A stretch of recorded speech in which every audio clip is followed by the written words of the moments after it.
अस्सलामुअलैकुम वरहमतुल्लाहि वबरकातुहू। आप सबको मेरे यूट्यूब चैनल पर खुश आमदीद। उम्मीद करती हूँ आप जहाँ भी होंगे खुश होंगे, खैरियत से होंगे। तो आज के व्लॉग में एक बहुत ही अहम मौजू पर बात करने लगी हूँ और ये आप सब के लिए बहुत ही एक अहम आज का व्लॉग होने लगा है। और आप लोगों ने एंड तक लाजमी आज सारी मेरी वीडियो देखनी है, क्योंकि ये आप सब के लिए बहुत ही एक इम्पोर्टेंट वीडियो है, बहुत ख़ास वीडियो है आज की।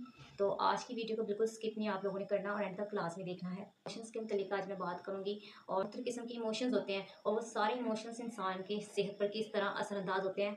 आज के ब्लॉग में स्पेशली इस मौजू पे बात करूँगी। इमोशंस किस तरह इंसान की ज़िंदगी में असरअंदाज होते हैं, इंसानी ज़िंदगी में किस तरह इमोशंस असरअंदाज रखते हैं और किस तरह आप लोगों की हेल्थ को तबाह करते हैं और इमोशंस का आपकी हेल्थ पर क्या असर पड़ता है। अमूमन लोग ये समझते हैं कि अगर वो गलत डाइट देते हैं या उनकी डाइट ख़राब होती है, उस वजह से उनकी हेल्थ पर असर पड़ता है, उनकी सेहत पर असर पड़ता है।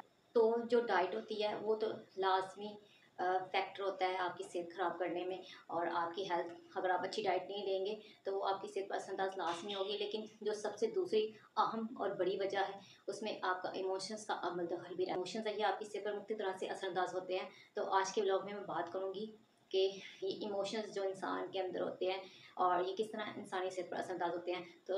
तो अगर कोई इंसान बहुत ज़्यादा गुस्सा करने वाला है और उसको बहुत ज़्यादा गुस्सा आता है, तो ये गुस्सा एक इमोशन है और ये इमोशन आपकी हेल्थ पर बहुत बुरी तरह असर रखता है। अगर आप बहुत ज़्यादा गुस्सा करेंगे तो गुस्सा आपके जिगर पर असरअंदाज होता है, यानी कि आपकी जिगर की हेल्थ पर असरअंदाज होता है। और जब आप गुस्सा करेंगे तो जिगर, आपकी जिगर पर असर पड़ेगा। और इसी तरह अगर कोई इंसान बहुत ज़्यादा गम का शिकार होता है या किसी किस्म का गम उसको लगता है, तो वो अगर बहुत गमगीन रहता है या गम किसी चीज़ का ले लेता है, तो वो गम जो होता है वो उसके जो फेफड़े हैं उन पर असरअंदाज होता है। तो इस तरह अगर आप बहुत ज़्यादा परेशान रहते हैं, अगर कोई इंसान बहुत ज़्यादा परेशान रहने की उसकी आदत होती है या वो बहुत ज़्यादा टेंशन लेता है या परेशान रहता है, तो ये परेशानी इंसान के मैदे पर बुरी तरह असरअंदाज होती है। अगर आप बहुत ज़्यादा परेशान रहेंगे तो इससे आपके मैदे पर असर पड़ेगा। और इसके अलावा अगर आप बहुत ज़्यादा टेंशन लेंगे तो टेंशन बहुत ही ज़्यादा बड़ा फैक्टर होता है, अहम फैक्टर होता है कि वो आपके दिमाग और दिल को कमज़ोर करने में, यानी कि अगर आप बहुत ज़्यादा टेंशन लेंगे तो ये टेंशन आपके दिल और दिमाग पर बहुत मनफी असरात मरतब करता है। तो कोशिश करें टेंशन ना लें, टेंशन लेने से आपके दिल कमज़ोर हो सकता है। यानी ज़िंदगी में अगर आपकी डाइट अच्छी हो तो ज़रूरी नहीं कि आप डाइट अच्छी लेते हो और आप अपने इमोशंस का ख्याल ना रखें। जो आपके इमोशंस होते हैं इन पर आपका कंट्रोल ना हो तो आप फिर इमोशंस आपकी सेहत पर असरअंदाज हो सकते हैं।